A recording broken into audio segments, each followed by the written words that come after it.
নোরাইজ রেজা বাংলা চ্যানেলের পক্ষ থেকে সকল ছাত্রছাত্রীদের জানাই সাদর আমন্ত্রণ। কল্যাণী বিশ্ববিদ্যালয়ের অন্তর্গত বিভিন্ন কলেজে যে সমস্ত ছাত্রছাত্রী ফোর্থ সেমিস্টারে ইতিহাস অনার্স নিয়ে পড়াশোনা করছো, তোমাদের আর কোনো চিন্তা নেই। তোমাদের জন্য চলে এসেছে সিসি 8 পেপারের সাজেশন। এর আগে সিসি 9 এবং 10 পেপারের সাজেশন আপলোড করা হয়েছে। এই ভিডিও ডেসক্রিপশনে আগের ভিডিও লিঙ্ক পেয়ে যাবে, অবশ্যই ভিডিওগুলো দেখে নিবে।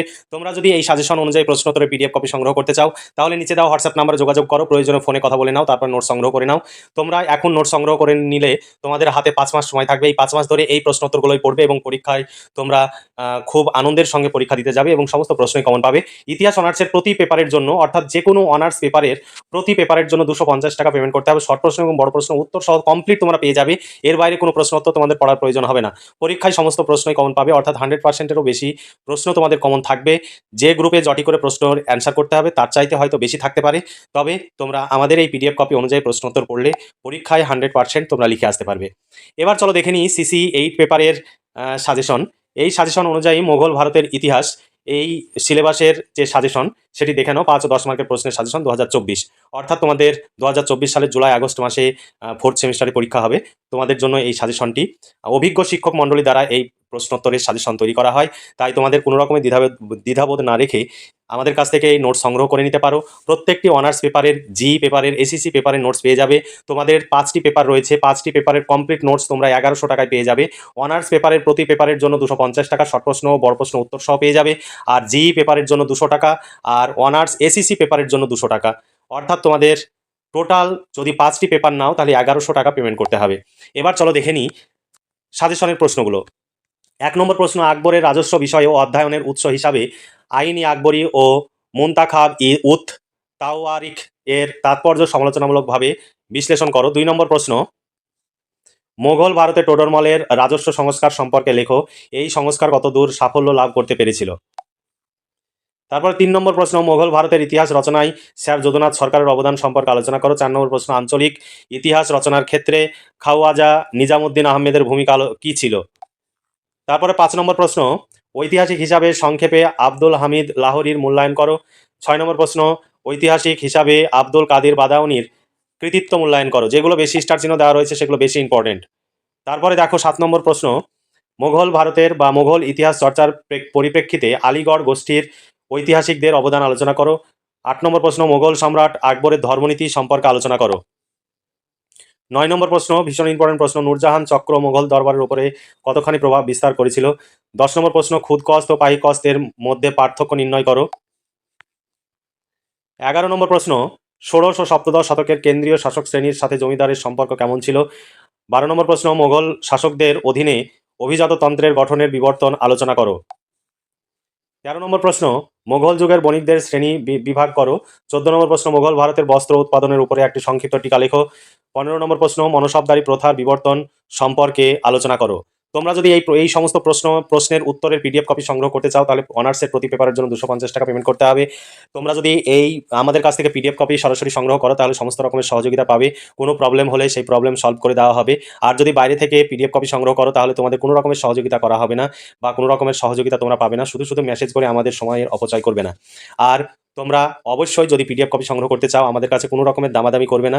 আমাদের কাছে একই প্রাইস, প্রত্যেকের কাছে একই প্রাইস নেওয়া হয়, তাই কোনো রকমের দামাদামি না করে বা কোনো রকমের কটূক্তিমূলক মেসেজ বা কথা না বলে তোমরা যদি পিডিএফ কপি সংগ্রহ করতে চাও তবেই হোয়াটসঅ্যাপ নাম্বারে মেসেজ বা ফোন করে কথা বলবে।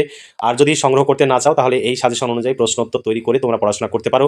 তবে আমাদের কাছ থেকে নোট সংগ্রহ করলে তোমাদের অর্থ এবং সময়ের সাশ্রয় হবে, কারণ তোমরা নোট সংগ্রহের জন্য বিভিন্ন জায়গায় বিভিন্ন প্রান্তে তোমরা ছোটাছুটি করো। পরীক্ষার 7 দিন বা 10 দিন আগে পর্যন্ত তোমরা নোট সংগ্রহ করো, ফলে পরীক্ষার প্রস্তুতি তোমাদের ভালো হয় না, অনেক ক্ষেত্রেই তোমাদের পরীক্ষা খারাপ হয়ে যায়। তাই তোমরা কোনো রকমের ছোটাছুটি না করে আমাদের কাছ থেকে নোট সংগ্রহ করো। তোমাদের অর্থের যেমন সাশ্রয় হবে, সময়েরও সাশ্রয় হবে। সেই সময়টুকু তুমি ব্যক্তিগত কাজে বা পারিবারিক কাজে ব্যয় করতে পারবে, তাতে তোমারই ভালো হবে বলে আমাদের বিশ্বাস। এবার দেখো 15 নম্বর প্রশ্ন, মনসবদারি প্রথার বিবর্তন সম্পর্কে আলোচনা করো। 16 নম্বর প্রশ্ন, মোগল ভারতের জীবনযাত্রার মান সম্পর্কে সংক্ষিপ্ত আলোচনা করো। 17 নম্বর প্রশ্ন, মোগল আমলে অভ্যন্তরীণ বাণিজ্যের ধরন সম্পর্কে একটি সংক্ষিপ্ত টিকা লিখো। তারপরে 18 নম্বর প্রশ্ন, মোগল ভারতের নগরায়ণ প্রক্রিয়া সম্পর্কে আলোচনা করো। 19 নম্বর প্রশ্ন, আকবরের রাজপুত নীতির বিভিন্ন পর্যায়ে আলোচনা করো। এটি তার পূর্বসূরীদের গৃহীত নীতি থেকে কতটা আলাদা ছিল।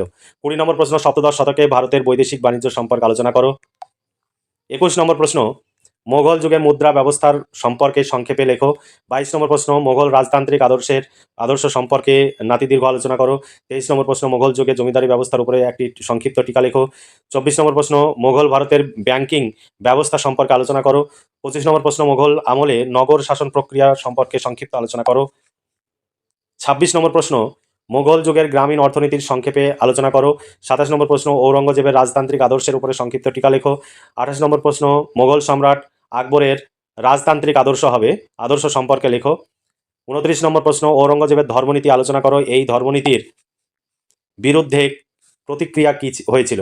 30 নম্বর প্রশ্ন, মোগল যুগের আইন ও বিচার ব্যবস্থার পরিচয় দাও।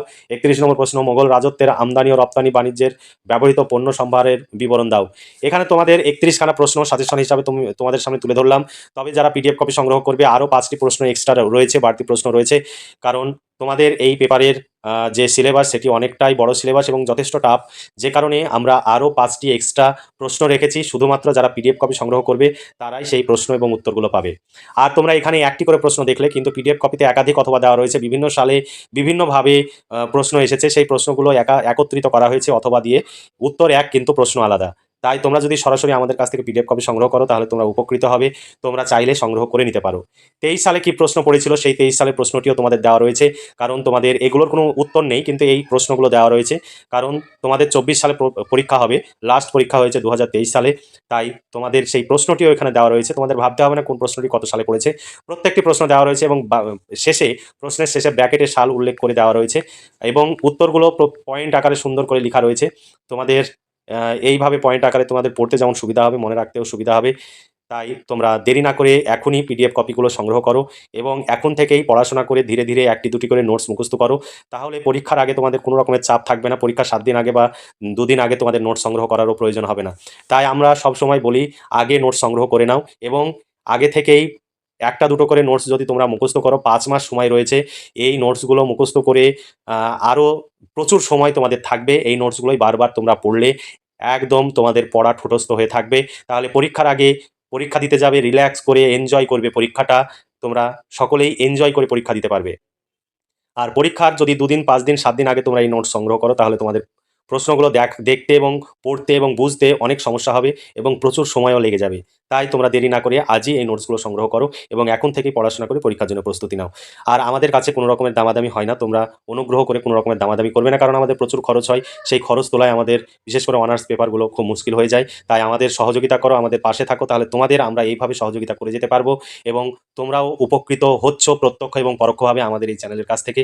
সেই দিক থেকে তোমরা অবশ্যই আমাদের এই চ্যানেলকে সাপোর্ট করবে, ভালো ভালো কমেন্টস লিখবে, যাতে অন্যান্য ছাত্রছাত্রীরা আমাদের এই চ্যানেলের প্রতি তাদের আগ্রহ জন্মায়। তাহলে আজকে এই পর্যন্তই। ভালো থেকো, সুস্থ থেকো এবং খুব ভালোভাবে পড়াশোনা করে ভবিষ্যৎ জীবনে সুপ্রতিষ্ঠিত হও। এই শুভকামনা জানিয়ে আজকের ভিডিওটি এখানে সমাপ্তি ঘোষণা করছি।